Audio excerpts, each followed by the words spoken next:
O te whasisilatu o toi amatalia nei taurumanga le whono o whaitula whono.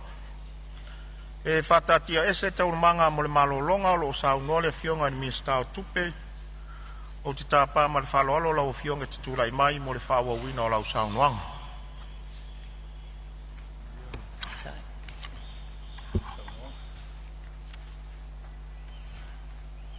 Whaftai lau fionga I le whonga whetalai lo wawanoa. So e whatalo whātu le pai o tātou mo ta whono. Whaftai fōi mo le tātou official whono, tātou whaamalo stino, ia pe o ngā pāti ai tātou official wale whonga tau mawha ai tātou mo ta whono. Lau fionga I le whonga whetalai. I momoli le anganga le whaftai. Ma le whaamalo I le mamalo suius whono. Sa sau noa I le tala whaatau au tuol tupe, lua o lua lima, lua o lua ono. E peo na whaatino ai whaatata noanga, mtanga luenga, whaala putonga le malo. I mata upu sala ngā e sui mamalo. O le au tau mawhai whaamanino, ma whaalau tele mo sila fia le palemene. Ma le mamalo le atunu o whaapongpunga mai. Mo sila fia, lau fionga le whongwhetalai ma maota o tātou palemene. E se fulu tasi vaenga o lo ilalo la uwa vaenga wha-minister. O le pūlenga e whaafoina tālonga ese tau tupe po le Samoa Camping Authority. O le pūlenga o tupe whaavao malo o le sifa. O le whaalapotpotonga o insua, slack. Pale tupe tu tutono Samoa, CPS. Whalaput patonga o whaaputunga tupe mo lumana imanuia o Samoa, Nupi Wha. Whalaput patonga o pale po Samoa Housing Corporation. O company waalele o Samoa Airways. O le whale tupe o ati nae po Development Bank of Samoa. O le whaaputunga tupe teu whaafainga luenga o mawainga tausi o le UTOS. Matanga alwenga o whaalaput patonga le malo, MPE. Male matanga alwenga o tupe. Male matanga alwenga o leo ma whalpui pui. O lo ilalo la ubaba ainga mo se taimi le tu mau.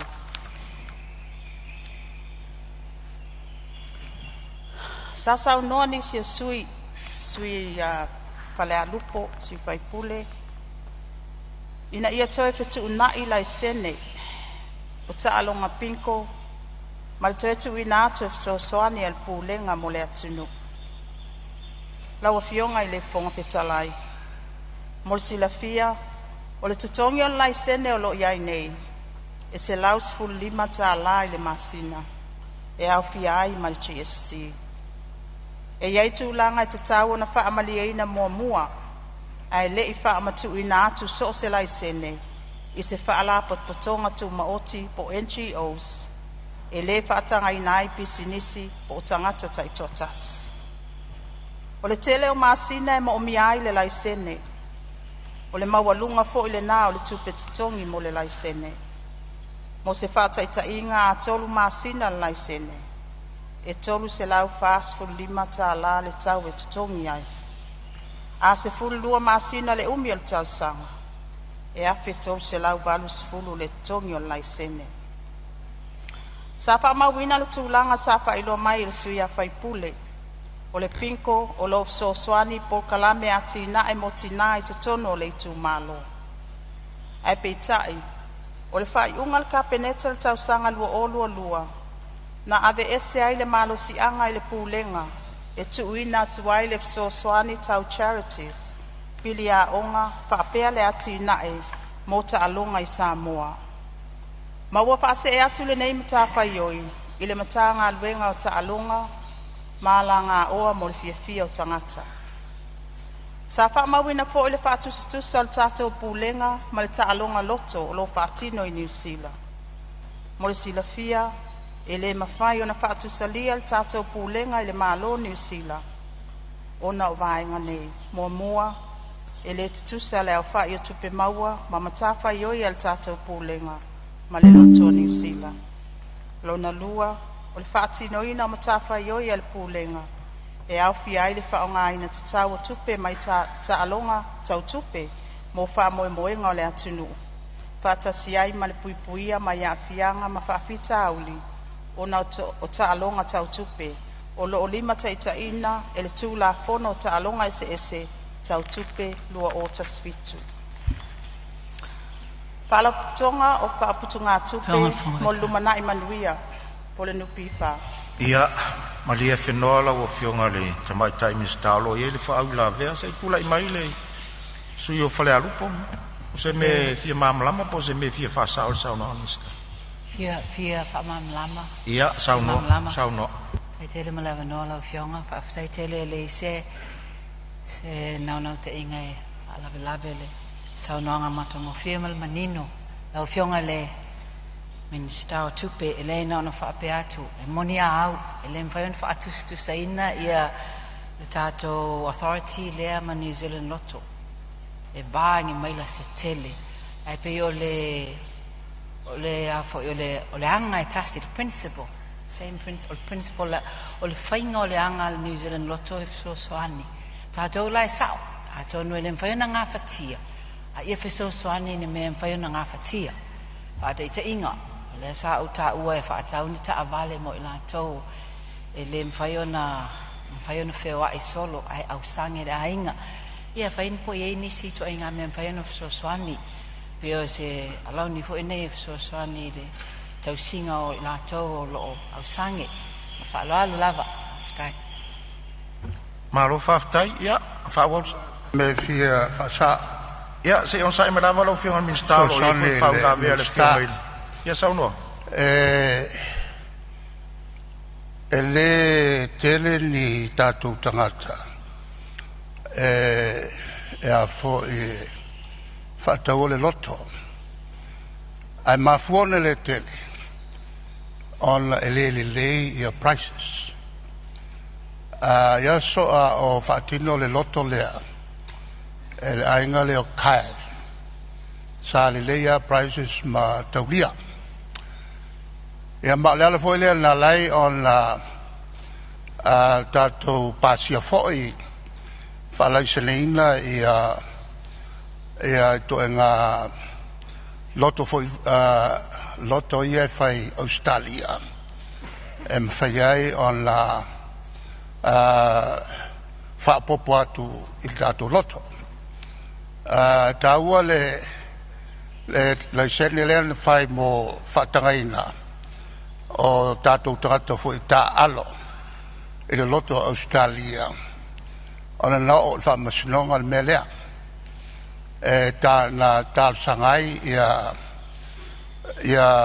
kael, aingo kael sa le taunu whaia ia ma na ave le whamasinonga ma mawaile unga le whamasinonga la e sao le mea lea whai le malo o le tulanga la i le loto tātou e taua o na lava le selengi. Po le a lava le selengi e whaia i e lātou ia whaasoa of Soswani. Po le a lava le Soswani Charity Organization. E afo i e taua o na matala le o lo vaia ia le whalapotonga lea. O se mea le whitaui, le ave o se 4 miliona tala iai. E whangaio iai a o le tūlanga tauna iai, tauna mai ia tupe mai o, e so sani il paketi al malo.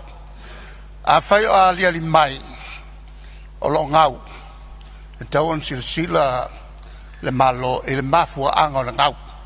Lona wenga e le o le lei, e le whatinonga. La stu la lo atu se to tiloa e le tulanga le fatino ai lo tafi e le le fatinonga o le ngaluenga ale fala portonga le o le foi la moria mai o tele não le matango esse o la toia pe over to sfululer fa malolo lo no venga e vai tele e le pulanga se to tilo la veiai. Fa maloti mai lo fionga ile tai lo i tuangai ia tu atu lava noi Sa no elo fionga ni Mr. Tupe. Ia, whaafitai lau fionga i le whonga whetalai. Manatu fo i lea ua tali manino fo i tu sai fo i male whaafisile le fionga tamai tai whaipule. Ia whaafitai fo i le taitai o le ituangai ia mō whautuanga. Mantua ele i atos fast food waso. Ia ele i maua lava se lao lao. Ia e wheiloa ia i fo i maltato whaala potopotonga lea. Ai tā ua te whautuanga o tu ina mai. O le fesili le whaasolonga o le pensione o tangata mātutua. Manisi o fesili beto e maua se pasene o nupi wha peo na masani ai. Wha malulu atu. I le wha pe teipo lol tala o tupi. Mauti nua fo o le atala pasene o nupi wha. O le pasene o nupi wha ua umona wha safua whaitau whanga uma. E se fulu pasene mo le tausanga wha tupe lua olua wha, lua olua lima, ua uma o na tuwhaina. Ma le amatanga o ke topa lua olua lima, na tapu ni aile tu ina ato le nei wha amanianga, e tala ina i tua. Le taimi nei, ua toe tu ina atu i ala tau saufanga, i to tonu o le nupi wha.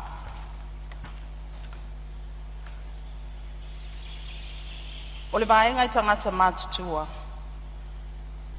pe amalanga i atunu e mamau. O ala tau benefiti e maualava pe ataliu mai Samoa. Pe a whaapea na o esa ili tonga fitinga i atunu mamau. E ao na tu ina mai pepa wha maonia mai fō mai sa ba aia i lea taimi a o iai atunu mamau. Mai le tau fia fo i le pensione pe a whai e le o batu ma le tolu sfuru aso. Le umi o le taimi sa iai atunu mamau. Ai au lava na longo mai le ofisa nupi wha. Ai le tu ua le atunu mo si inga ngase ngase. Wha apea wha labe labe o ainga.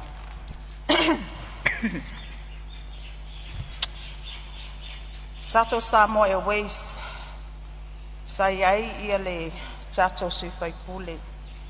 Sa fesilingia po o fea e wha avai ai le mau. E ngau le vaalele. O le tali, e whaavai lunga o li poti, wha le tausanga po tato annual report.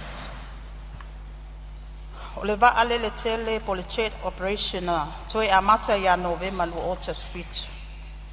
O ina na a mata ai o na toe ngau le company vaalele. Se ia o mai le whaiunga iuni lua o lua. E mai ai ulai lua o ono. E o mai a iuni lua ota spitu. Sa maua lava tupe maa po Polofitia Company va lele tausanga uma. Au whanga solo le joint venture ma le Virgin Australia. I le 5 tausanga talon toi a matel va lele tele mai a Novema lua ota sifitu. E o mai a iuni lua o lua. E ova ma le ivas fultolu miliona ta la Samoa. Le tupe ngau po losses. E se fuluono miliona le tausanga whaai ua iuni lua o tasiwari. E luas fulfa miliona le tausanga whaai ua iuni lua o tasi. E luas fultol miliona le tausanga whaai ua iuni lua o. E 5 miliona le tausanga whaai ua iuni lua o tasi.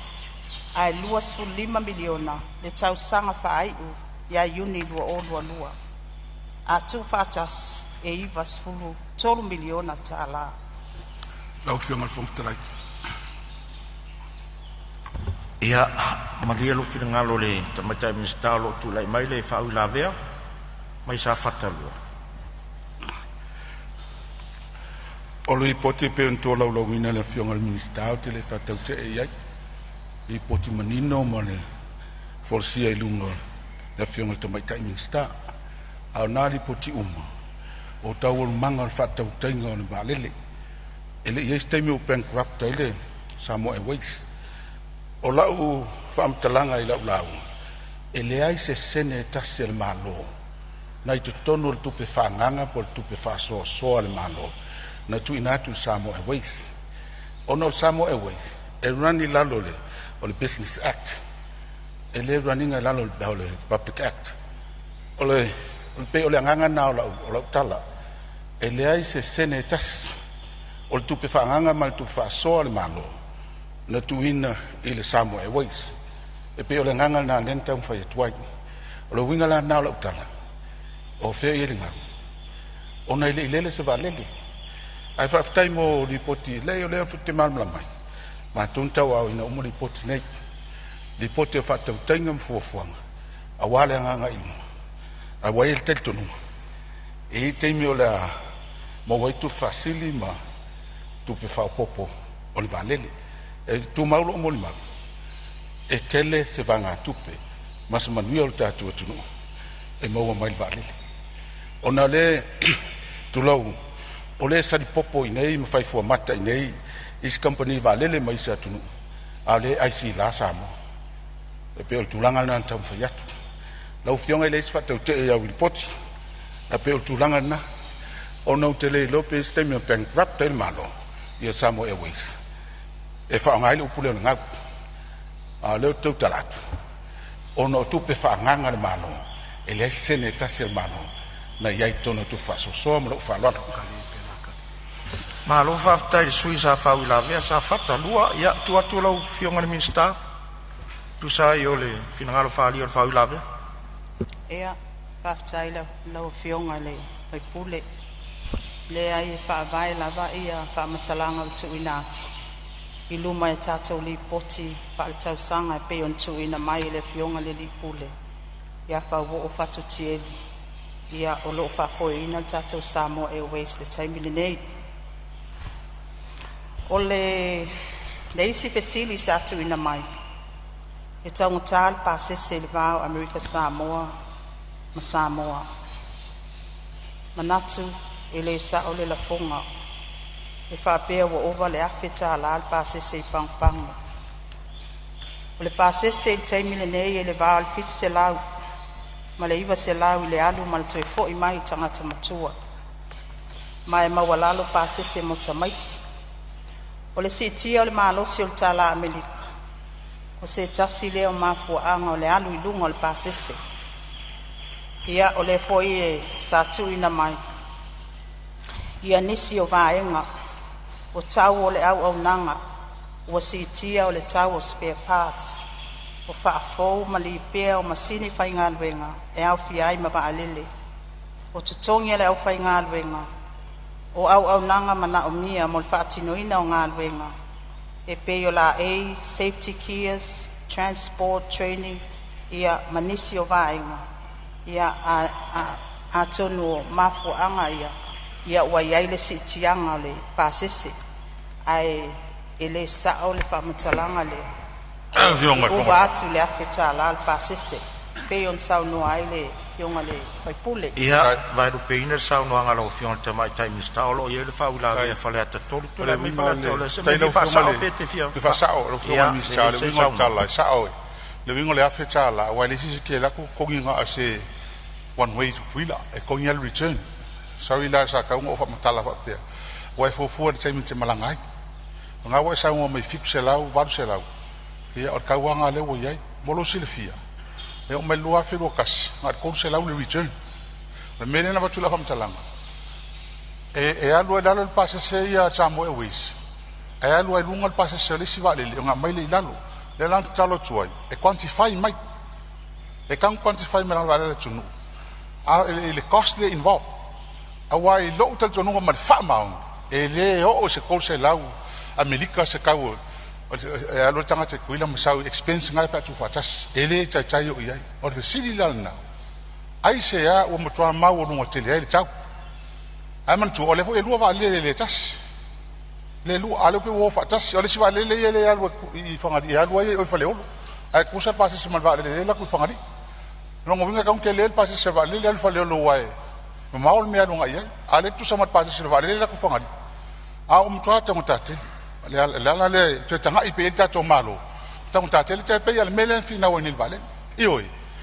ele ai se le ata to telo e fa ngata pro tinga vale a fa mama venga la tunu i passe se o le mena len fina o e mai de vale o le ale le venga ya mol malo a e fingo fie mo ta to tanga se o i te mi umale se o to male mal tango fie o le time ni o le fa lo passe que fiel verso le misila ia fa fe lim se lau ma que al verso Ya, le se senga na, ma fa lo. Ia, o lo tu lai mai na fionga al sui pale. Mi se tu lai mai lo fionga ai. Aftai. Sui pale. Tulanga tau e la fionga ma le tau fo le palmene le verso. Tato te faso ai. Au tau mata le no fo inga. Lo fionga fo te lai e fa mawina me la ngang fa lo ia finangal. Au le nei. Ia, le pe ona sa no le sui safata. Yo lo mamini no e fa mamonga o le fondo. E sa te fai le fionga le. Sta italiatu. Il sa no nga ile sengau. Sa ta musu ai tu la ya tu le nas. Ata tia ia itu.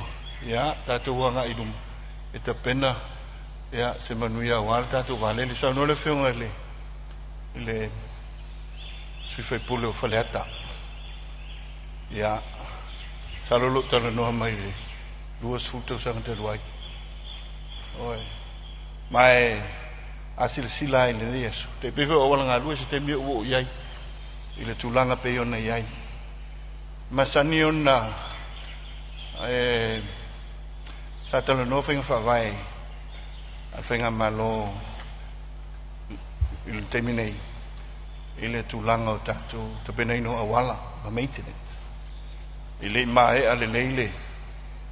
Le vai a sofa talano. Ai mata ona nga solo atu ia. Ila to con kalate. You know, e pe falling ala put under pressure le.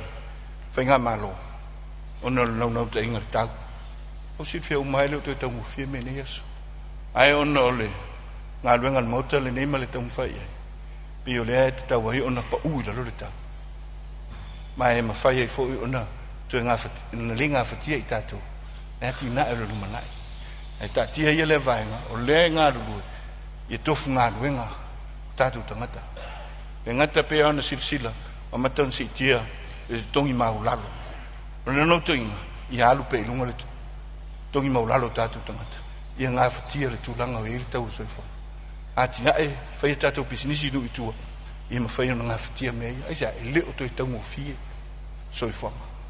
Ino on fa penantu a o le tapenang tatu te amata ni ai se ai e lo mana i manuia o alum fa nau malanga fa lo Malo fa tai ia o le lewa fa fo se me fia fa sa. Ia sei tu lai malava lo fionga tai tai o le. So soni fo ele fo fuanga al tatu malo. Ole tulanga lea e wa fa ina tatu. O le lea i o se competition. Le si le fia uma. O le tau vanga. E pa ua ilalo tau o loa. Le alava le tulanga po valele. Po lea o le tau vanga. Tau ni fai. Ma lala foi lea na tau fai masawa ilalo ia tau o tatu pasese. O tau vanga al tatu la vaa. Al valna lesa tato ngal we fatasia ma setasio company Australia ena wal ka ko vai ku ena wa file study ma o mai study til air cabinet manatu lor cabinet si long fa moku le foile le tato to invention le fa alwal tato va le lan to fa ola mai le valu miliona tala mai il compagnie le Australia sto ilo tato ele umina fa ngal tato va sto ilo male fa la vele o le misela le ta fiai to fengai tato mal fa mai il covid suiva la lana lenta fiai al taimi le ana to fu le vai au mai i se tau e mau lalo tele na tau sulua fe i le masina i le koe maua le melanga ua misia ka kou pasi a lela e mātou whalongo atu o le atu e tau mwhaile tātou malo e to e tilo i se si awala ia o nai tua lalo na so sani fo i ati o tau o si melelei tātou vai pe mai pel tātou valele ina ia mwhai ai o na maua le a fo tau vanga lea mfai o le pau la fula le na tula ya to se yo sui I tu tuila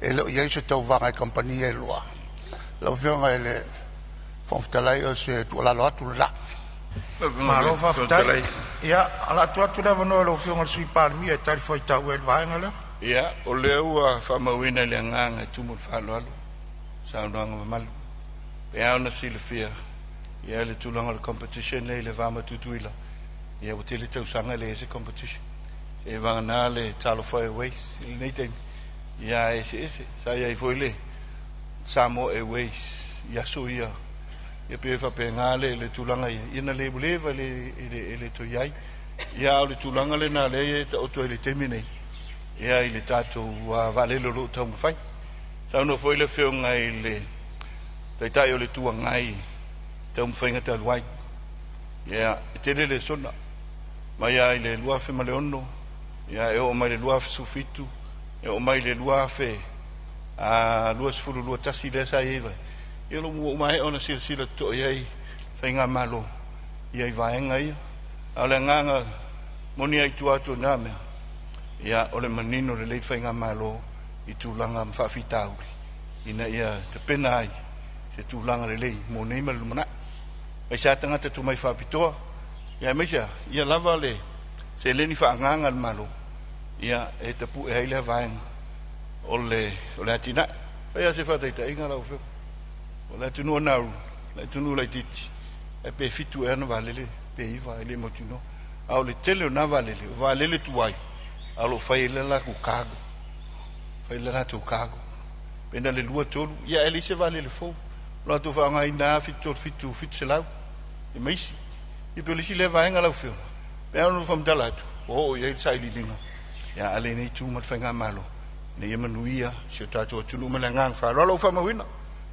hello fo tang ma ngang fa lo ia malo fa ia tu lai mai le su sa ia Fona te fa wa sa no hafta ilo fo ngono sa no ngali sui palmi fa mo le kala ngo ko me ka lusu ko sanka ruai ale no fa tula tala lua fe lua tasi lua mai o tele son tau tala le meli fa mo mo o le vale nei ma tuila ele suia o le va tas project o le fuel fo le lu pa uilalo o le vale le lua fe lua kasinga ko se la return lua ke ya ora fa sani wa lunga fa pe le la tatu tilo malo wal vale le ka ko pe e se arma fo pa wala wala le ka o nga kongi o nga mawulunga ke fa per ka wala le kuila I kai mi ma fa la Pengol fung te lai ia malo fa ftai e tu le malo fionga le sui parmi ia pela o vaenga le na la fung o lo manino ai tu no pe sa no le tu langa tu la fono to toi me se fo ia boards mai la tu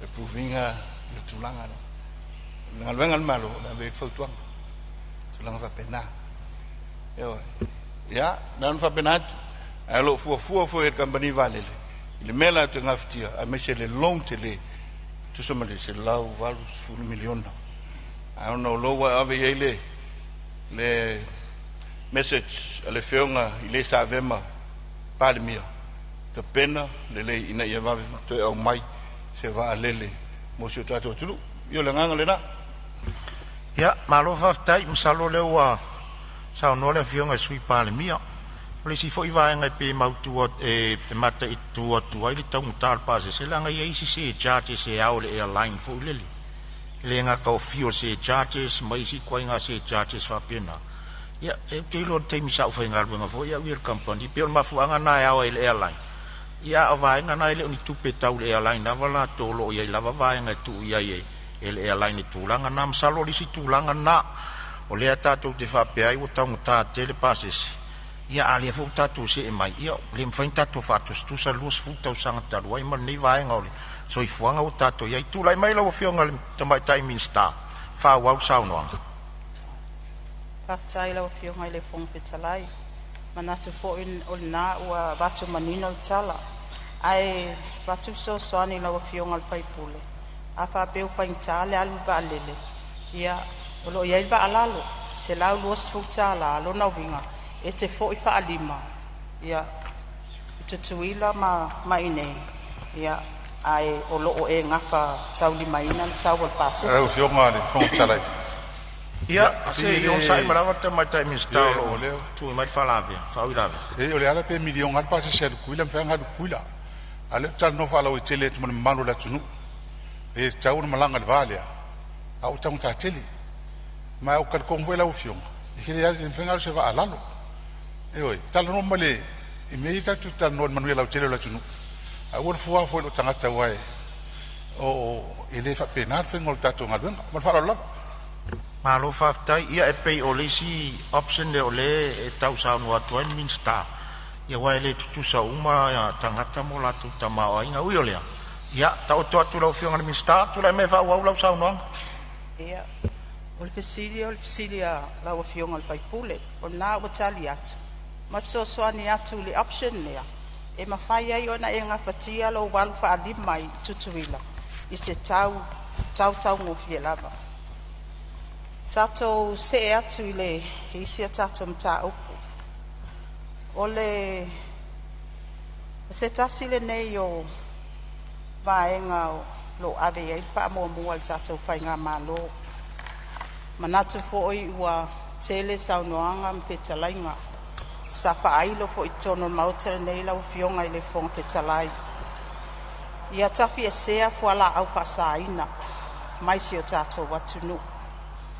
Ma ua tātou wina lea vaenga o se mala i tono o tātou watunu. Mai o se vaenga o se whaafita uli o lo fea ngai pea mai tātou. E le ngata i to tono a inga, o to tono o nuu ai mai se ai o alalafanga. Mai ai le tal tonunga, e le mawhai e le mtanga alwenga o leo leo. Una fight o tasi le nei ngā luenga. O le tātou ngā lulue whaatas. Mai manatu fo. O le whaalupenga ai o le mta ngā luenga o leo leo. O le malu leo le atunu. Ma le malo. Mai so se soli ngā tu la fono. Mai tā ua le tātou ngā lulue whaatas. E a mata mai lava le tātou border controls. O al fesili le nai, whai ngō fie i on tātou te taua ina tātou border controls. A kako tala noa loa i vaenga ia, o lona winga, ngā ole malai ba alele i whale olo, ia male wafu i mata autu.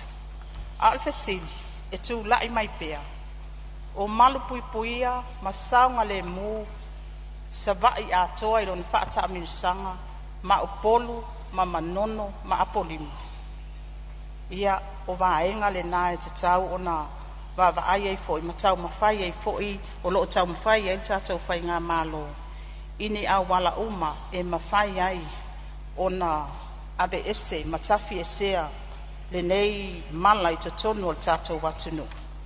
Mai ai le tal tonunga e tātou te ngā lue whaatas. O le amatanga o le masina le nei, sa whai ei se whaalau i loa, ale matanga alwenga o leo leo.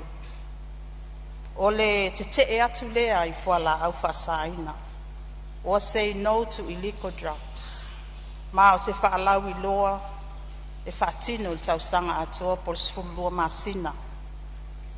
Ma sa abe la ulu i le matanga alwenga o leo leo. E te tau ona role model la tau. I le te atu lea i whala au whasaina. Ia o e whai a lato drug test. E le ngata la mta ngā luenga o leo leo.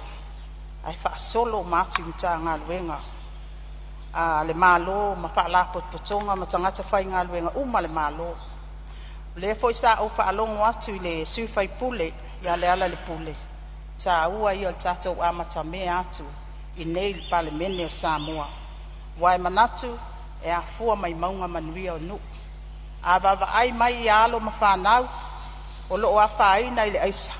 A va ai mai o lea wa whaia drug testing al tato PALEMENE, ia manatu, ia e tā ua lea, e ma whai ai o na pesosoani, i le tafi e sea o ia vaenga uma. Ia, o se tasi o vaenga e pe o na maitau wina, ia e le toi pōmala i le tapuaʻiga le toa Samoa. O lia whenua lo finangaro lo fionga i le tamaitai mista lo i whau la vea whale a tatoro o se nase mea te fia sao. Mamlama lo fionga, whaftai le fionga i le tamaitai minista. Ia lea ua ia avelan whamamafa ma whamamua i le onga o le whawhitau li peona. Ta tautalangia fo imsau no iei niso sui mamalu o palemene wa tau na matamea tātou. Whaftai. Ai o le winga o lau fasili le na watu. Wai lua vaenga o le prevention protection. Ia ma le punishment ma whasalanga. A tonu la se sa ua mailum sa leo leo ka ko le whasalanga ni a taimi le kam fai ke e ako ma pui puia. O nai te taunga tangia le tala le tupe. Taunga tangia le tala le tupe fa mafa. Leo no fai atu. O lea e tu sa le tupe le allocate mo tatai fau tausanga tene. Ia ma le tausanga ni fo. O no winga. Ai atatu atu New Zealand. Le vave melo fa solo New Zealand ma Australia o ka lengi masingi. Ia o kai fau walo kele faunga. O ngai o ngakeli. O ngakeli. Ia meserka ko masingi kele le wa mangi kai. Ia o vanga ta o le o sa ngo fo il pola le tata no il vale o kuila ma. Mangi va fa ngo ka ma va ai ka o mai. Ia ka kai pe fa iwa. O la o yes fo fo ngai mea. Ia desi vanga ta o. Ia o fa salanga. Ia stai mulmuliani la pa se yo lo fiso leo ai fa stai lava mo fa mafa wa avel vanga le no fianga fong tala o fianga fong tala se ia me vi va sa ia se tu lai mara la o fianga ile tai le tuangai mo se me vi fa sa se sa noi malo o le tulanga lea wo ia e tatu talenanga ele tau fai tau fiofi ia fala au fa saina wa fia e tatu fanau ma o tato pora fo i matutuila whenga tele on la leoleoina e whengofia e whangota i e olo i e nei ona malanga mai tutuila malua ne o i ale pata ai ole lesi tel tonunga tau tele ole tulanga e whamasinonga ma i unga whai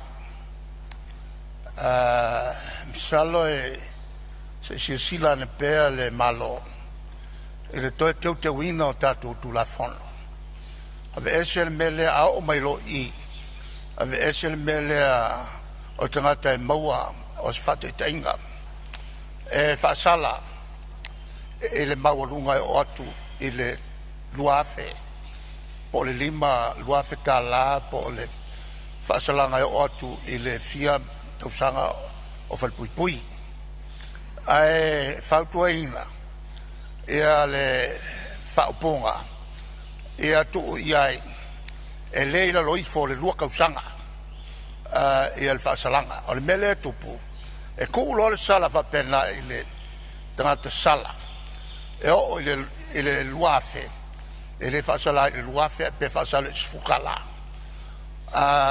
e tau foi la ona so sonia tato tu la fono ina ia fa malo siai ia le tulanga le e iai ia tau whainga fa pentom fa iai ia le ofiso le leo mal fa msnonga ai le italia le fa msnonga o le mera tupu wa vaven ko kala mai ia le vaenga ia ngaloka ko mai ko fai o melana pe e a fo e to tilo ia il tulanga lea ia fa malo sia le ia fa salanga ina ia matua umeri taimi uta nai lo mele o le loka ko da kala mai ku ko mai foi ko fai ia mesela umane ia o mali li wai maisi mesela to na molia ta fo ile na lu fatasi ma li fai pula lu se tu la lo le la ufio ma lo fa tai lo fionga ile tai le tuangai ia le o ma watu le ano li o lo finanga o se toi te unga o le fa upuina o le tula fono ina ia awala mai ia se te unga o nga mo ila to e solo a ia turto ese vatu le pau le mota ma le fa fonga le atunu ia ai le o ina lava ai fa malo fa tua ia tu lai mai lo fionga le mai tai stai ia taluai o lo ia fa ula vea sa fatalua ia tu atu le avanoa se me fia fa mamala la fa tele le fionga le mai tai minsta se me fia fa sa o la fionga me fia fa mamala fa ia sa no ia Whafta iatu le whātāua ina o le tūlanga le. Langa le saulanga e tūlanga wa onga. E iei fo isi loa la ititi me nei o drugs. E le prevention. Ona avea uma whaingaluanga i tonu. O le wāl whaamsinunga i America, Los Angeles. Ma onga, whai mei o cultural differences. Ma suia ingoanga nu. Sa umai tau inai, mao tau inai matu. Ile matu iao tamai tia onga ia fianga. Le la pēno ula ngai. Ai, o la tunu ele aini la tu isi whaaltonga whaamalos. Ai peitai o Samoa lo iai ali imwhai pule pēon tā ua ni. El teitai. O se vainga sili leona tā ua. E ngālu rua whaatasi ali malo. Mani ima whai pule. E tu i whai tia le luatuo whalau whaasaina e tono awhi angai tua. O na wau te. Te lai tu i savai. Ai tala noa mai lai savai. Wo i savai le aisa. O popole la. O na le la mata na o atu i tua. O vai fo isi ata. Wa mai te mai tia onga utang fia le. Le a folna le aisa. O le polenga selul matu ia wala au nei.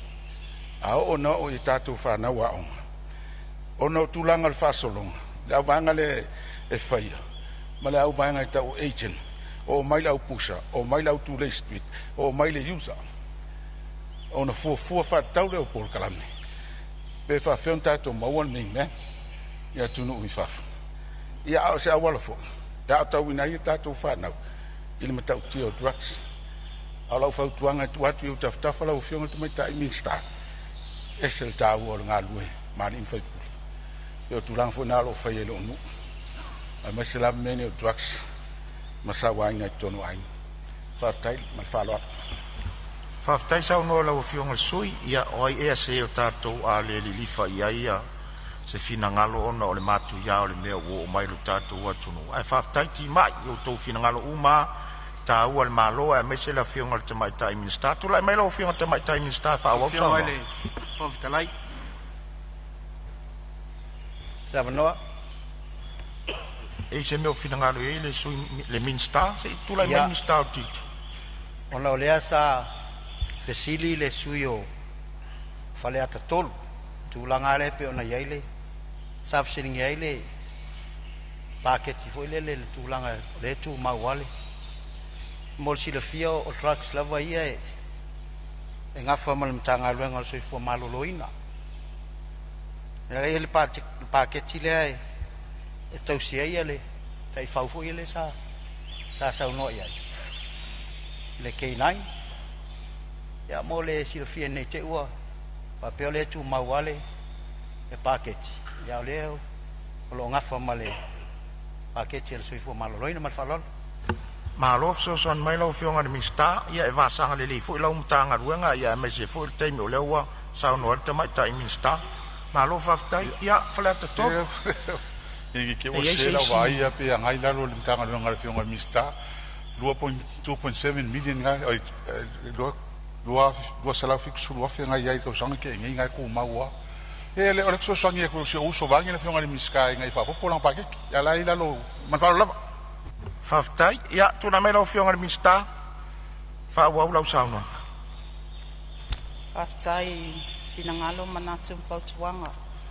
Manatu fōi e tāua i o whautuanga utu ina mai. Ai, ia ile manatu. O alu i tāu ma whaafi tāu leo loo whia ngai mai tātou i teimili nei. Vai mai tātou tutoi fōi lava i o tātou a inga.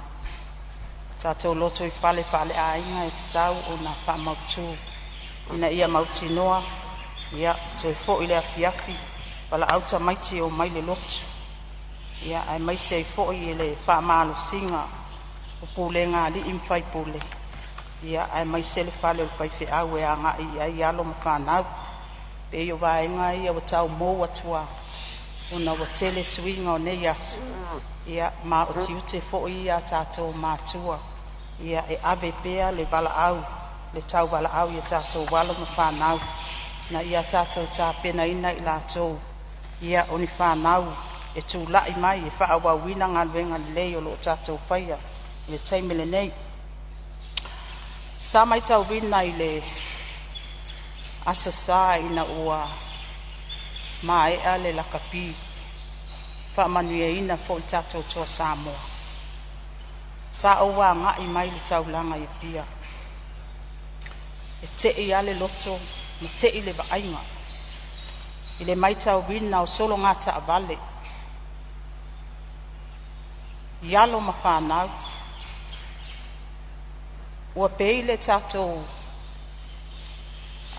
taulanga wa pia. O se taulanga e le iaini pūlenga le lei. Una ua mai tau wina, ua whaasolo atoa, lunga le awala tele.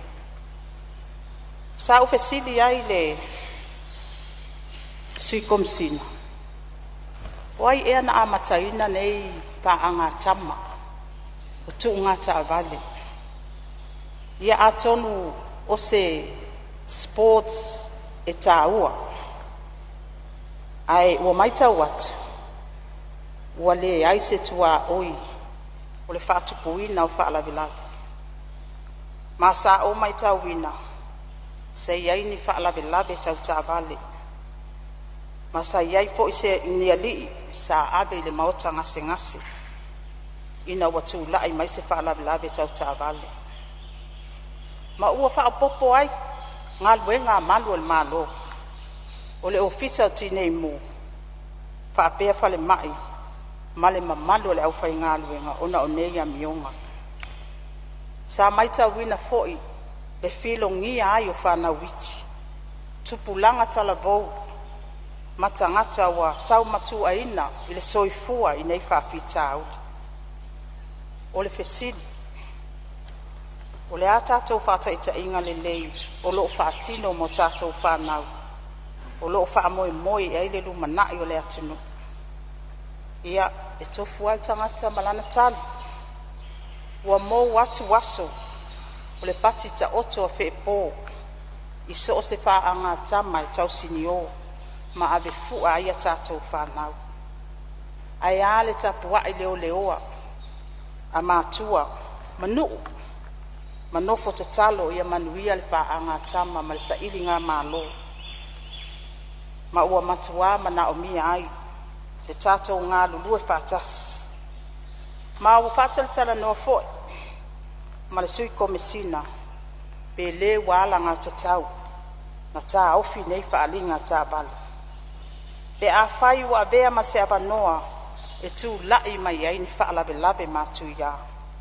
Ua mai tau atu foi, o loo tāngo fia i foi, le aisa, i nisi o mata o vaenga e pei o na tū lai mai. E pei o nisi ia vaenga la o fionga i le fonga fetalai. E tā ua i lava. O le a lava se whaama i te fau, e whaatū lai mai. E te tau o na fesili. O le ala na vaenga tau lai. O ani whaamanianga e maua mai ai. O rafo i ni a fianga. I tupulanga talavou, ai mai se ai o le malu puipuia ma le saunga le mua o le atunu. Laua fionga i le fonga fetalai. O nisi foi o vaenga sa saunoa ai foi i le mautafono. Le tāua o le ngangana. Fai mai ale ai se ngangana, e le ai se atunu, e le ai se nu, ia manatu, e a fua mai maunga manuia o nu. Mai a fua atu le palemene le nei, whataita inga le lei. Le alava sa whailo le tae au le nei, vaenga watula i mai, i le whao ngā ina se se o le ngangana. Ia o le au ngani a le minister o tupe. Po le sui minister fo i o leo lo tula i mai. Ia fua atu le maota le nei, le tātou wha ite i mea le lei. E ala i whainga wha vai matu la fono e si tia ai le malapuipuia, ai maise ai le nofo fi le mua o tātou tangata. Mai tā ua ai le tātou ngā lulue whatasi.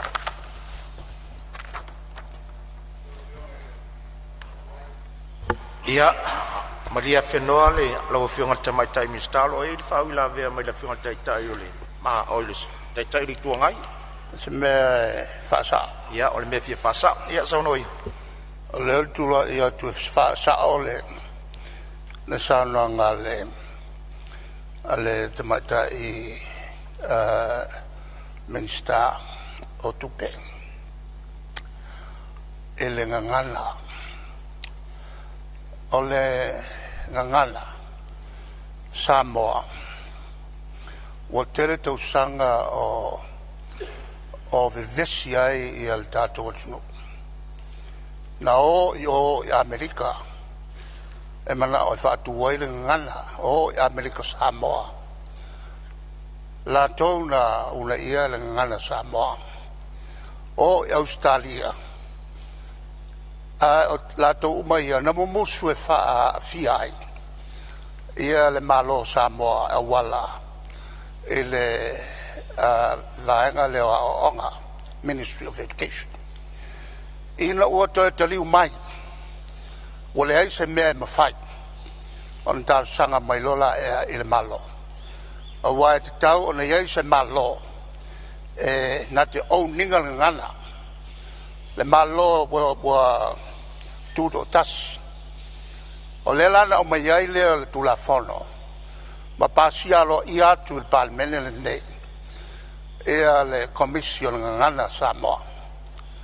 Le lana fatuai le commission ngana Samoa. Ma la tonga renga mua. O le tapena o se tusitelea lom si filoi. E tu uma iai upu Samoa mo. Ma winga loloto.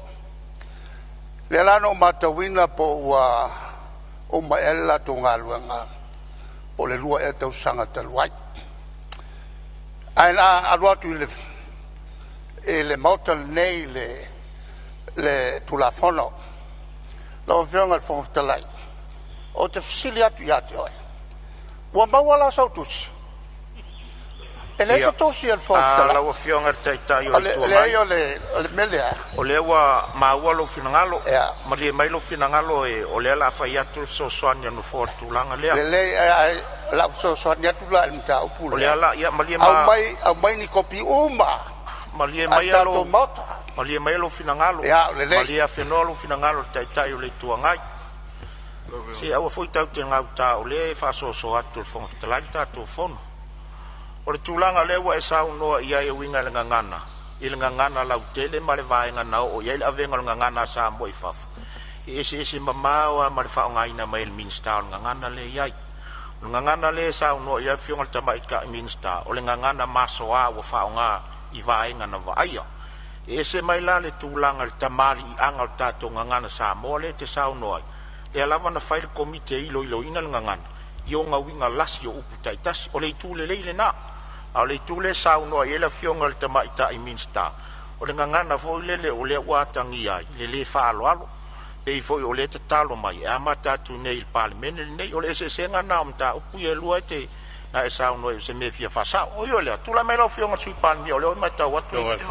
Fionga se i. Whamolea.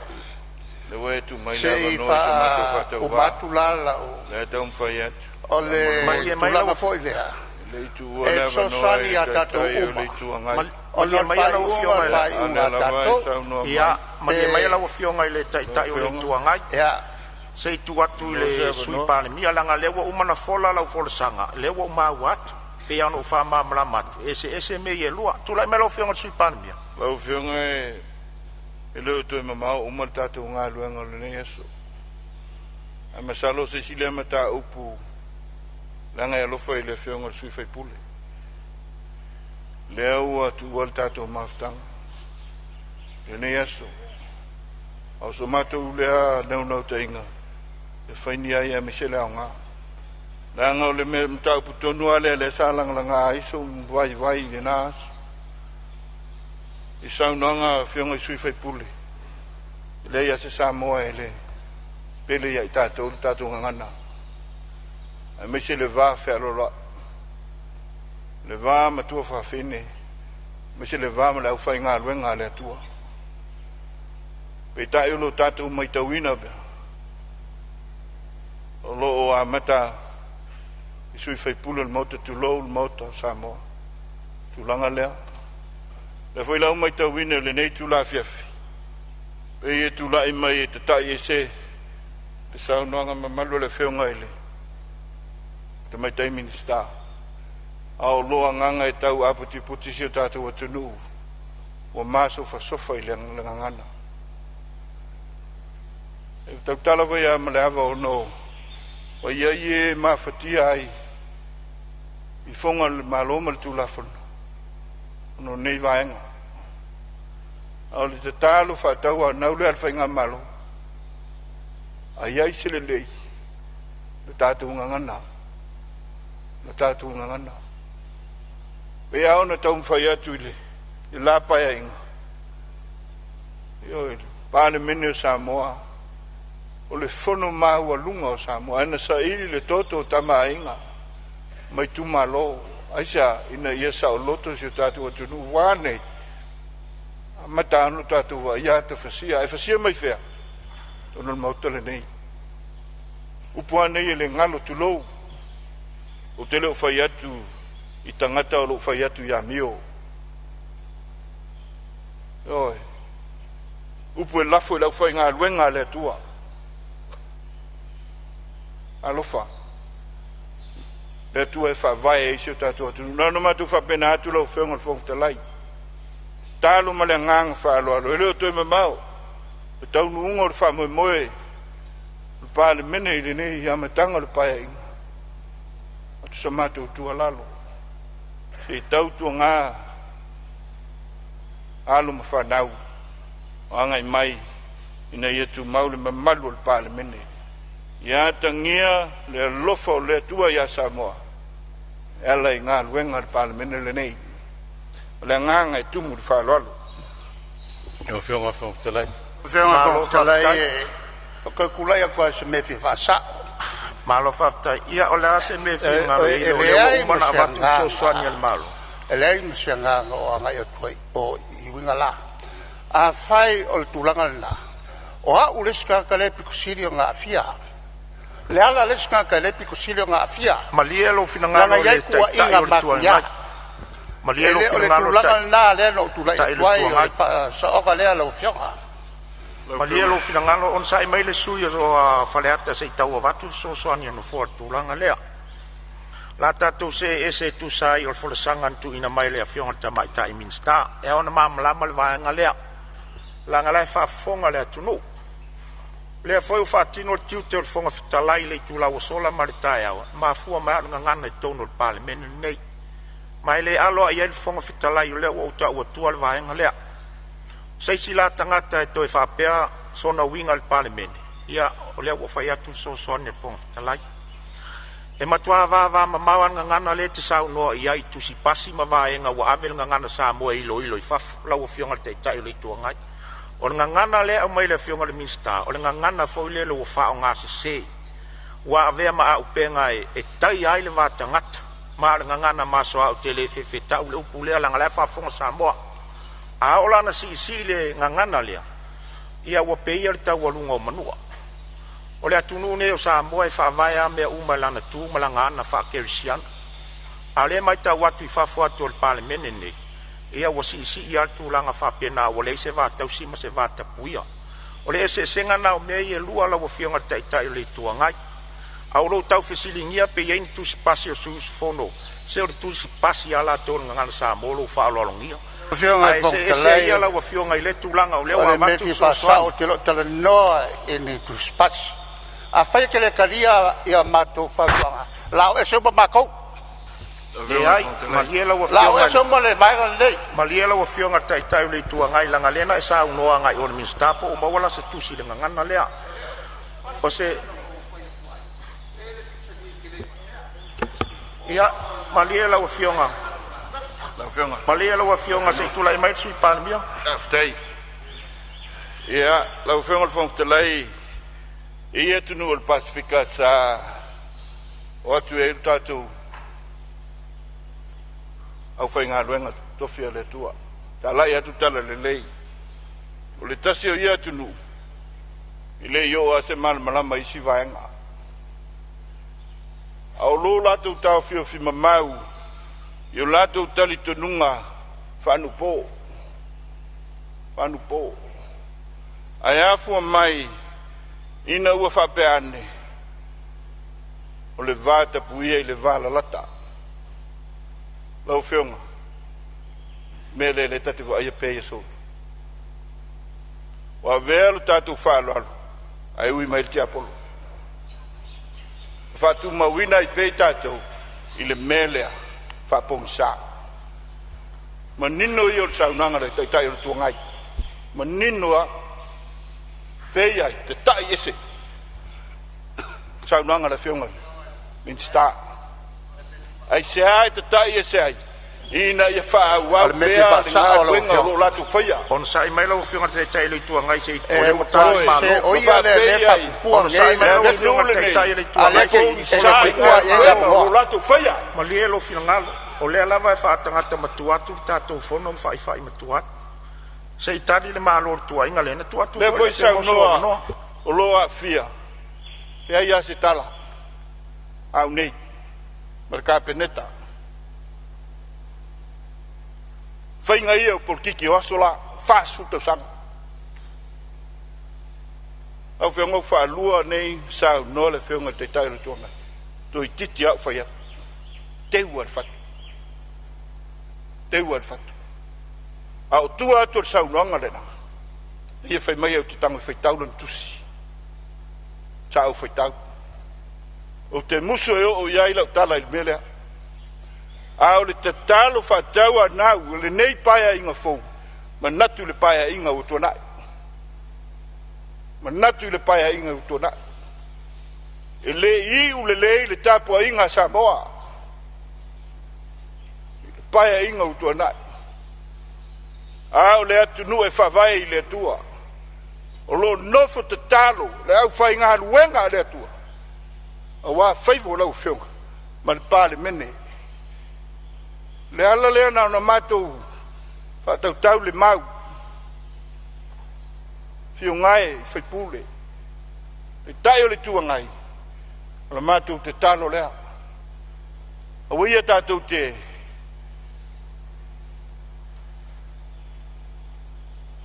toi te paitua. Oi, seu sila ia Samoa lo tapua. Ai mai se ai. Alo ma whanau le lumana. Le nei vai tau e o mai ai le solo tau ma whai le au whai ngā ruenga le malo. Ai sao, sau noanga nei. Sau noanga nei, whai mai ma tau te vai. I le toi mo ana te talo ai tu malo ma la whai ngā luenga le atua nanu matu whapenatu anu matu whapenatu pei ano tau whai atu lo pongi sa pea isi vaenga o le Pasifikaisia sao ma ili te apolo le atu nu e whawai le atua ia manino le sila whaale nganga i meo lo tutupu. So ne tu le lau whionga whongtalai. ma lo whaftai Whionga whongtalai. o te manatu foi maari lia sui o lo tutula i mai se e vatu se soani anu fo al vaenga lea la ngā tatu toso lola au whedwhele o toso e mal tatu ngā ruenga ua manatu le whongtalai o la whaangata ilum ta upu lea o lo whaafonga mai Samoa ma whait whaamasino Samoa ai peo no whai atu lei se anganga tātou te toso de whono mai lei foi se anganga whapea tātou te toso i se meo manao iai pe finangalo i se sui pa walea o le fia whaamama lama o tūlanga o le uo i ele tali al malo a o le anganga o lea o le minsta o lea na sa unoa iai o le ngangana o whao ngā se se i le ngata o le aso sana o na mori mauina a o winga ma le whao ngā ina o le ngangana lea o tātou o le atunu kerisiano le amio kerisiano le ngangana ma isi vaenga uma e pele tau whaamatalai nātua le whongwhitalai o le melea o whaangata mta upule winga le vaenga lea. Ala tuatu le avano ia le sui whaleata isi si me ese mai for sangat fong fitalai le wa. Ia, whionga o te le anga i mta upule au te anga i mele sa sau no mai min stau tupe. A lewa usta ia lo finangalo. O le ase vaenga o le me finangalo fia whamamlama pe fia fasa. Ile tūlanga o le mele sa fia maua tu le tāua sau no anga min stau tupe. Ia au te awatu foi vai malu po nga wa pe on sil fia o le pe am vai tangutu nei. O malai to afile mu wa. Malai o le file mu, malai o lai foi pangta. Dala foi le o te fai tete. Ia o le tatu te nei. Fa mo to afile mu wa. Ia tatu te tonu na vai ia o ngal tu spa ia pe ona sau no ai lo sunga le o lo fionga le o talai. Ia te whangwa le li tau mui sai na wa angi ni matangi. Tātou te wha moe fo. O teimi e le mautonu ai. E mai le whina ngalo le li. Ai pe a ngai lau whamtalanga ono le tā ua le sau noanga. A le fionga le minstau tupe. O na sa o i lau ta alau. Tau launga le vaenga lea. I le tā ua le vā tapuia. Ma le vā whiala roai. Ma le tātou vā nofo le maoto le palemene. A me se la vaenga le sa sau no e min stau tu pe sa ole na ngau tele i moe le il po la sa ile ele ngate tono al palemene al va tua oi tono fi anga manu wale i loe tu pulanga tua oi tanata wa vele fia le mta okulea a wa so di el va ta pu el va nu mala fanga a me se ale tu le se fia e se mea e faile le sa o mtoa matu ya e silfanga le tu wa utele fia le mea le pe on sa no le fonga minsta e te tau onto sila ya le official le tau na faile le se mea ina ia tu langa le ia awale a vere na unau le mele a mele anga ina ile ngol tatu tu wa o tapo ingala va ya Samoa na e sila fia e mata no fom tapo ingungu al mele ia Tole, eu sawa abia matai o matonu se wane la tala tele wala tupu se vives le pole sa ona ole ai se tua oio pe ole mena na ino tu watu te le tu watu stulanga foi le ina ia au tu watu lango ina ia sila al malo ma sila le ofisialo pe tala fe ngai nei mea fai tu tonu lo fanua o tatu tunu kelsiano au ale mena tu watu ele o fionga fontalai Faftai mo lav no, faftai lo mistatu. Faftai ia se sila la le man na yor sau no anga tima. Sau no anga pou ai ia tupulanga o tatu atu no mal fafonga mai Samoa. Fa malo sau no fa tamari. La tu le avano e fa wau sau no anga le fionga li tamai tai minsta.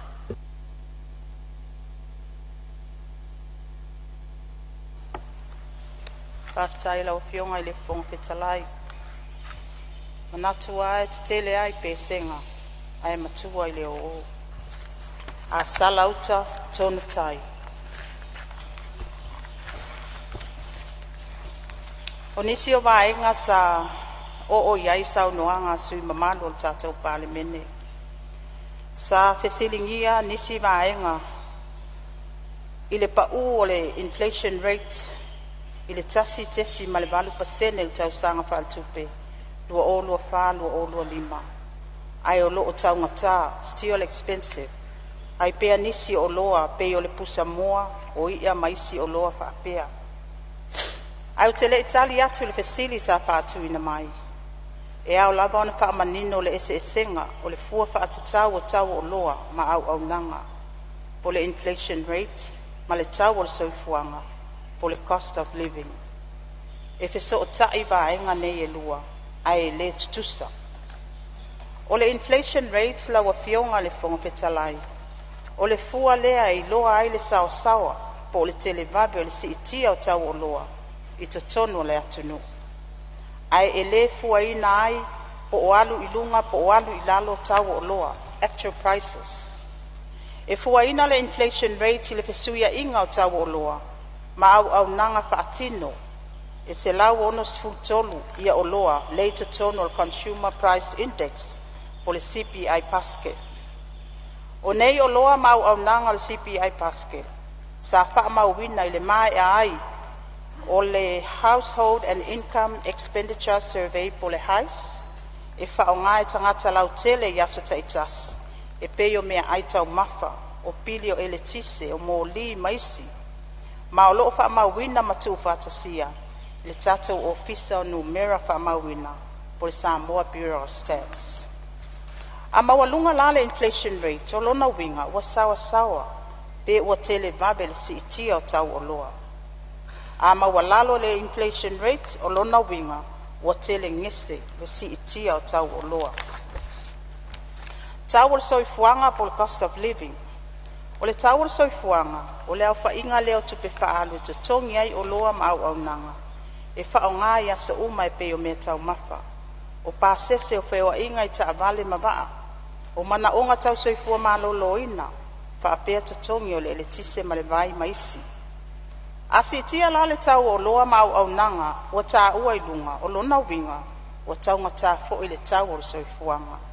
A wae si tia fo i tupe, e mana o mia le tau sia ina ma le whaatu mawina, o le ola manuia le lei, ia pole nau nau ta inga, e maintain le lifestyle. O se whata i ta inga. A whai o tupe whaalua le a inga i o loa tau mafa le tau sanga wa tua na i le lua olua whai lima se lau le masina. Aia o mai le tau sanga nei o si itia le lima se lau lima sefulu le masina, o lona winga, e se fulu pasene wa tau ngatai, po wa si itia ai le tau o loa tau mafa. O lona winga wa si itia le tau o le soifuanga. Ai a whai 12% na si itia ai le inflation rate tau sanga le nei, pe a whaatu sa atu tau sanga lua o lua wha, o lona winga, sa si itia tau o loa i le 12%. Ai pe tai, o le tau o loa tau mafa le si itia mawalunga atu, i le se 10%, na i lo le inflation rate 12%. O lona winga, o le tau o le soifuanga, mo lou ainga, wa mawalunga atu lona si itia.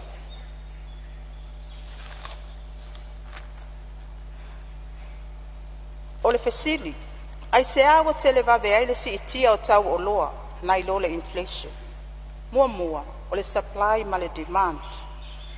A tele tama le mana onga mo se o loa e pei o le pusamoa ta ngā raisa ni ani maisi o loa whaapea. E wala i titi le supply, e si itia mawalunga le tau o loa. E mafua fo i le la i titi o le uti o supply, ona o le tuai mai o va o loa. Lona lua, o le tau o suau. Alu ilunga le tau o suau, wa si itia fo i tau whelawa inga o loa whaale mai Samoa. Ma alu ai fo i lunga tau o loa, ai mai se lava i mea tau mafa, mai si o loa mai fafo. Ma le lona tolu, o a fianga o mala whaale natura, i mea toto ai mai se fua whaele leanga. E a fia i le supply o mea tau mafa le market, ma alu ai lunga le tau o fua o whaele leanga. Laua fionga i le fonga fetalai masu i fono. O se wha amalamanga atu leo le fesota inga o le inflation rate ma le cost of living le e ala ai na si itia mawalunga pea le tau o nisi o loa ai o lo pa u pea le tatou inflation. Ma o se laua fionga i le fonga fetalai. Ia, malie mai lau fionga le tamaita i ministari le ifule se i faisina olo o tulai mai le sui o whale ata tolu. Taftai se me fia sauno iai. Mamlama lau fionga i vai. Tonu leo, taftai mo le tamwhai o manga la fionga i le tamaita i ministari. O me ta ua le maua mai tonu al ministari me le no tamwhai atu wai. A pa ur inflation. E tau ni pa ur tau sui fuanga. O me e o whaatasi ia. Le fasili la ne o fasili ai. Pe fa fe on pa u le inflation pa u maula lo le fo ma vol tastes mal 20%. A o mtua ma wo lunga le tau sui fuanga. Le la sa tamwhai mai le tatu te lo cost of living ele mo CPI basket of goods. E tu e tonu puleata to ia me tu e tonu. E puleala tonu ia me tu e tonu ia on fai le tau fo le. Ale la tu mana e fa ma lama mai. E na ima lama ma toni. Po fa fe ona so tai le pa u o le tau o le alu la le inflation. Ma wala lo te. Ma le tau ma wo lunga o ia tau so fo. Pe na tatal no mo supply le wo tono sa no. Ma ele kai minga ka offset tang fa le tono supply kai mi covid. Al kai mingi. Le o ko no malais me le o ko kelele. Ka ngala isa mo. Samoa ma tulanga fa pena. Ma le foi mangingo la le wo de ka so o menga. le mangingo fiscal strategy le ngasa ngo mai lo fiong amai I o le pa u imported goods pa u ka swa le mai ko ngolo le la unga le ko nga fiscal strategy pa u mai lo me ia mai fafo ele officer o tai la le political statement o le aholi le sa no nga le mai ka le kupe mal fiscal strategy ma le tau so fo ele officer o tai me ia lo e te tau ona fa yese fo fonga ma se fo o tala ho le fa pe wa lunga le GDP ioi e ale lunga le nominal GDP ai ke le va ma le real GDP o te mo nei ko ki pilion over pilion ale va o le nominal GDP ma le real GDP e ngai lo ai e ala ngale lunga GDP le ka kama wa inga lo kele le kungu o kele le wa lunga ka o so fo o ke le deep supply o ke le fa tau tanga te tupean ona o mau mo tele tau sifo ma inflate le ki lunga ke le o le nominal GDP ai le o le real GDP a sama al paule le ngal ki la ofion si ma mai lu sui o so ta inga le tong fa so tai le tau le pa uma o lalo le inflation e ma le tau sifo ma le wa sa no manino e o fa kasi me lu ma fa la lo fiong fo talai ia o lo tulai mai le fau la vea mai fasale le anga tolu ia sei tulai mai pastai mo le no mo fa so no tenor mixtan la le fu sa fe ele se me vi fasa o se me fi mam lama ia sa no la wa ne tu ma lo tu langa le tau so fuanga pastai lo so no manino le fionga le mista tu langa ye yoloa ye se la ono suma tolu le e fua ia ile televavi por le speed o le tato inflation rate o le sotuanga le sa ulia foi la mai mafu anga mafu ai ona tu sabe pa u lalo le wa le te mai te watu le lu olo tolu e lo fa le sa suma 2% inflation rate o le average le mai te watu le poti le sa tu na mai tato officer tolu 2% ale mai te watu le sa 1.8 Paftai o nama ngai tulanga wale e manino. Ona le fuaina la o loa ia se la wona suma tolu. Ro fa pena na fua ele inflation rate. O le fatuanga le sa tu na tu nei tu malo wale la o mai mafuanga. E mafuai ona tanga ta pe iso loa. O le fa pe mai lifestyle. Tulanga le tau swau. E ma o le lui tau la wale e mau e Samoa. Ona le la tu geographical location. Tulanga le isolate mai nga le lo ya ya tulanga o logistic po fe malanga ya ba asinga nai mana ya le tam talanga na e pa wale fo tuanga le sa watu tu ma tu malo o lo ia tatu te tua ia ya soma pu Samoa o lo tu ai sai ya mai fafo suka masima tulanga pena ena te talo atu ile malo pe ave esila tu te vai nga ia. That's the only way we can see it control. Lai masau lalo ia tau vaenga ia. Nei mawhai la ia ona tau whetunai. Wala ngai o vaenga ia o le mafuai ona e sau no mai. Le mafuai ona tau ngata sui fuanga. E tu sape sau lalo le inflation rate. A pere mele tau noa tu. Lo tau ngata lawa tau o loa ia. Pere whai lana whai si fuai o loa masani ia tatu te whataua. Pere mawhai ona whatati e se ia o latu tiute. Me wha mama venga wale malo le atinu. Alewa mal malama le tulanga le na tano mai ai I mafu anga e aleo na ese inflation rate ai ma olunga pelta o se fonga I la fa mal mama le fa mai ne lo fa stai ia ma lo fa stai o le ma watu na fo e matua a fo I va sanga le mai tu sa le fina ngalo fale at tolu ma fa sa le anga tot e will vaenga le inflation ma le cost of living le ma watu le o te le sauna tu le ava no fionga le supandia after ile fionga ya na se ufa mawina tulanga ya ile o le mema na ya ile sauna nga le fionga ile su fai pulle o fasalanga numero 2 lo mama lama le fionga fai pulle pion sauna sono foi le fai pulle faleta. Ya, masalon me foi le sala ungai talwai, le sa tali tu foi tu langa lo to ai. Ta urso fong, ya me se foi inflation tu langa fa pena. Ya, masalo pola ale tali va tu le fionga ile. E mi sta tu. E fa wa on final. On final. E ta te mai. Bueno, si tatu pale mai foi e me ma fainga malo si pa e ngolu mana. Ya, fa pele. Langang fa lo. Ya, malo fa time salo le wa. Lo fia war fa petala ia si be fa sao. Ya. Ole sa tasidem ta upsau tanoi. Ya le lava sa tapuai. Se tadi da fia war minsta, e tau fa tu le se. Be mo sa no ala fia. Ya, sa no ia lo fia ngal sui te ta yo. Tau pule sa no ia toto yo mo vai atu. Iam tau tun foi le sa fe ele la unga nei tu malo. O tulanga leo le mai o se si tia o le tama inga se tulanga si dona le. Ya va ia tu tau o lo.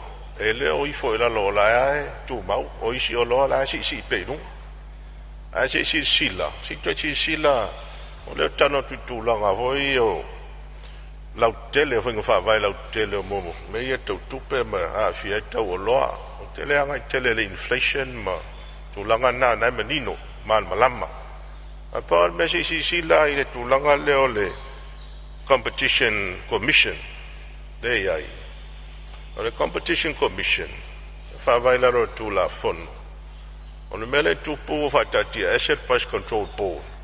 Ai fa nga competition commission.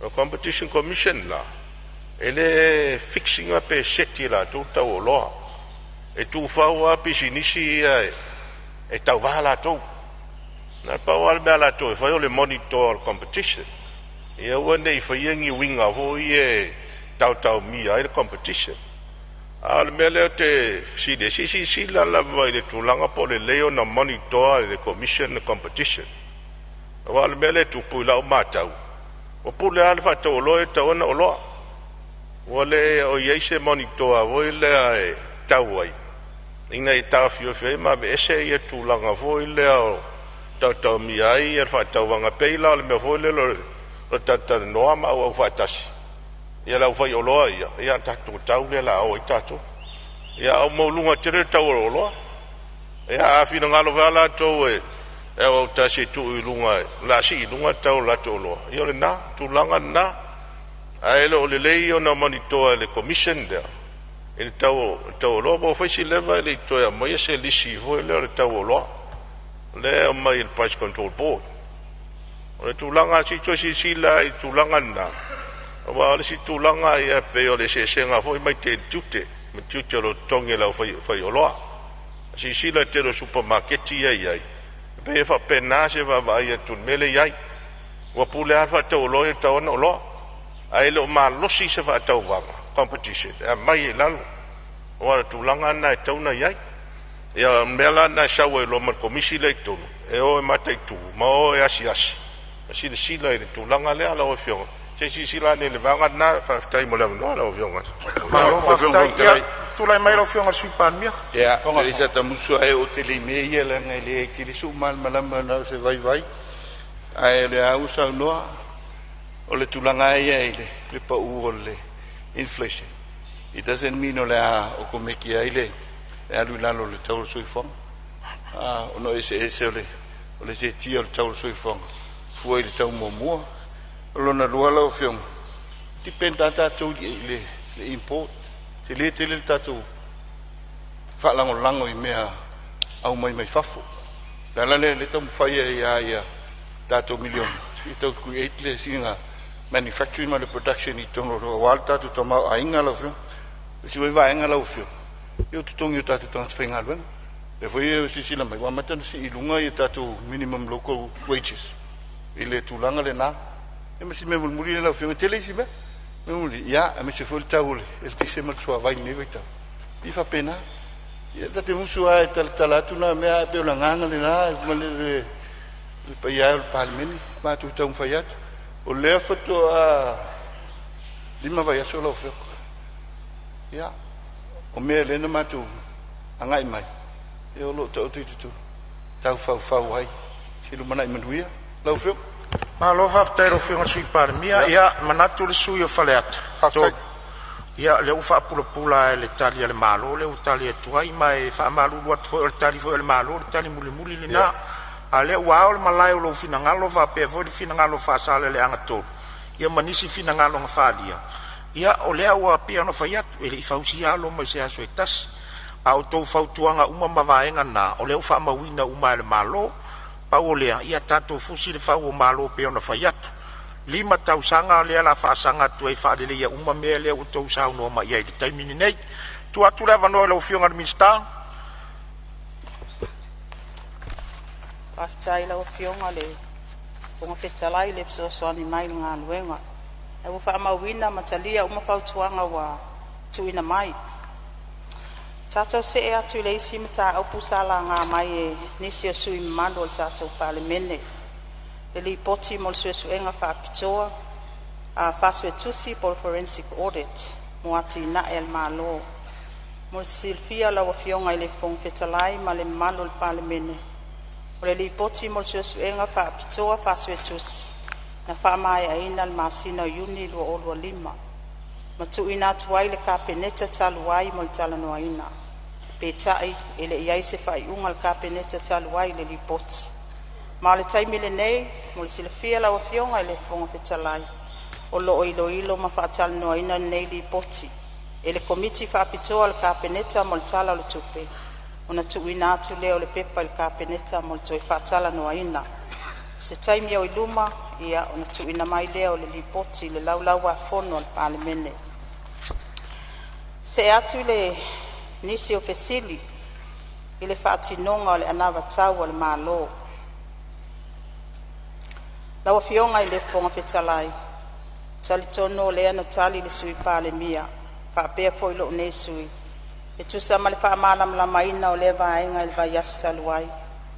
E na ona auto e fono whaapipi e whailo a atili le atulanga. O le watangia nisi o whaamaite e le malo. O lo o ngatasi ma whainga whaavae ma tu la fono lo iai nei. I te tono le nei tala whaatatau au tu o le tupe. E pei o le siti o le pensione mo tangata mātutua, whaapea tupe so soani mo tangata iai a fianga tu mau le soifua. Ma le siti o tupe so soani mo whala putonga so soani lau tele, ma le vaenga tu maoti o NGOs ma private sector. Ai o nisi o whamaite, ele o mawhai o nā ofia o nā mo'mianga, le toi loiloina o whainga whaavae matu la fono. Ma o le atu ina atu i tutono le ta ia la fou, mo le lumanai manuia o Samoa, lua ono, lua fitu, le lua oto tasi, whaapea tala whaatau au tu o le tupe lua ono, lua fitu, ma isi tau sanga wha le tupe o lumanai atu. Mo sila fia la fionga le fonga fetalai ma sui malo le palemene e te tau lava ona wha mai a le leile wha atinonga o ngā luenga.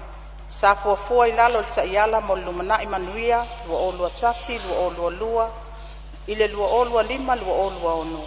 O nā ngā ia i lea e tā pena le taiala fou, mai au fia ai malona wha atupeina i tala o le tupe o lumanai. O whai ngā mā lo le lei nā e au o na mulmul taia. Lawa fionga i le fonga fetalai, o nisi o vaenga na fisilingia. O le whaasilinga o tupe alu i tupe maua, o le whaasilinga o tupe maua i tupe alu, deficit versus surplus. Lawa fionga i le fonga fetalai, e fia tu ina atu se whaamatalanga le tūlanga le whaasilinga o tupe alu i tupe maua, o le whaasilinga o tupe maua i tupe alu. O le whaasilinga o tupe maua i tupe alu na whaamawina tau sanga wha tupe taluai. O lo atangi ai le whaatustusanga o tupe na whaalu, ma tupe na fuafua i whaalu. Le tape nanga lava le tala le tupe fuafua ina lava le whaasilinga o tupe alu i tupe maua. Ai o le whaamanga le tala le tupe, o whaamawina le whaasilinga o tupe maua i tupe alu surplus. E mafua le atulanga, ona o siitia tupe maua waoina, pe a whaatusa i tupe maua sa fuafua ina. Whapea nisi o wanoa whai ngā luenga wa le mawhai o na whaatumuina. O ia tupe whaasili, o loo atangi ai le matai tuina le lei o le wha ngā solonga o ngā luenga le malo. O le tūlanga le lei o le whaasilinga tupe maua i tupe alu. O loo atangi ai le lei whaatinoina o le puleaina ma le matai tuina o pol kalame le malo. Ma maua i tupe whaapopo a wafo fuanga o le isi tausanga wha al tupe. Whapea fōi na tui na atu mō tupe te wale malo. A wale whatupenga o nisi o ati nae. Whapea whalawelawe whafuase. Whatupeina o pitu su valu miliona tala, e peio na iai ke suia inga o tino I tupe le malo, e peio na la ngā mai nisi o sui mamalu o le palemene.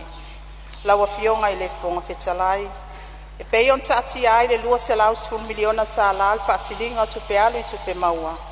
O loo whaatupeina le se lau tolu 10 miliona tala, e tupe sosoani tu sao mo le tala o le tupe, po le general budget support.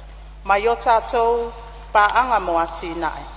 E au fia ai whal tupe mo ati nae o Asia, whal tupe o le lalolangi, ma le malo Australia ma New Zealand. O le pāleni o tutoe fitu su 4 miliona tala, e wha tupe mai I tupe teo o le malo, ma pāleni o ana teo ngā tupe, po common deposit. E le ai se fuafuanga e whaia se no ngā tupe mo le tausanga whal tupe lua o lua 5 lua o lua ono. E whaatupe ina ai ni tupe pa'u po le deficit. Mo le silafia, e le I whaia se credit rating mo Samoa. E paulava maenga o iloilonga o aita lafo e whaatinoina I tausanga taitasi, I le sosoani a le IMF ma le World Bank. O le tūlanga ngapatia ina o aita lafo, pe o le tātou debt sustainability analysis. O lea iloilonga e maua ai whaai unga o tūlanga ngapatia ina, pe ma ale fo ile tūlanga o aita lafu, risk of debt distress rating.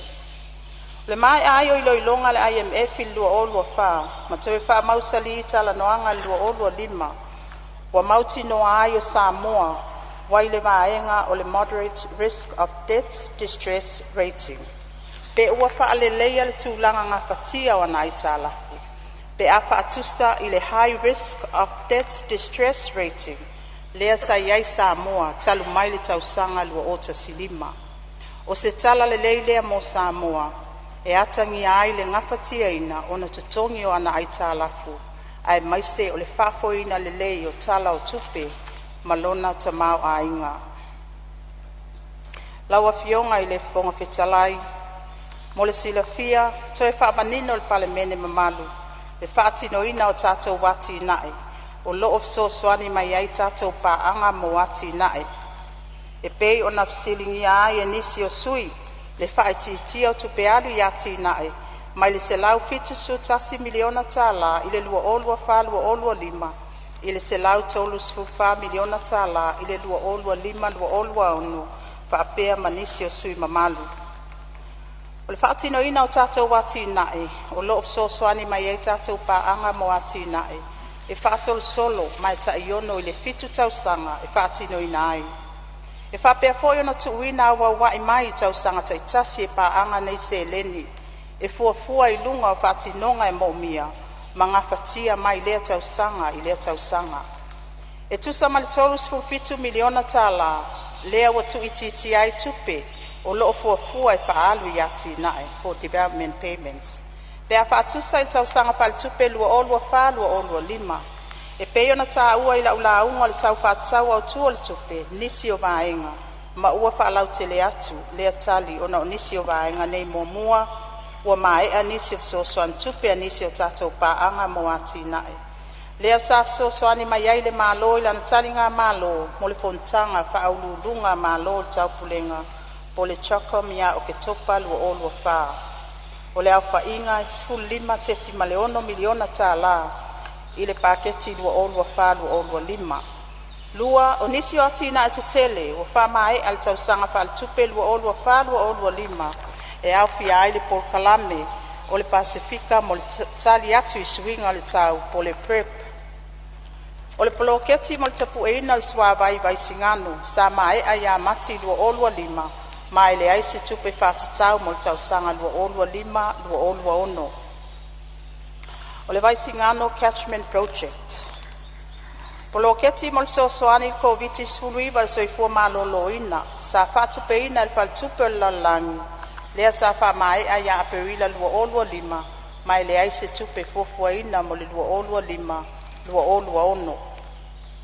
O nisi fo yo ati na em polkalame sosoani wha mai a lua olua 5 lua olua ono, ai wa uma ona wha matu atoa mai le tupe mai paanga I lua olua wha lua olua 5, e au fia ai poloketi mo le sosoani mo vaenga turisi, o loo patupeina e New Zealand. Samoa Tourism Recovery and Resilience Program. O te vai rupeina sa noanga la wafionga tamai tai minister tanga ruenga tupe. Taluai o tato tulata mai fo tato malolonga masani ai. O te fasisilatu wa fatatia ese taurumanga al fono au fai tula fono mo lana malolonga le fiafi.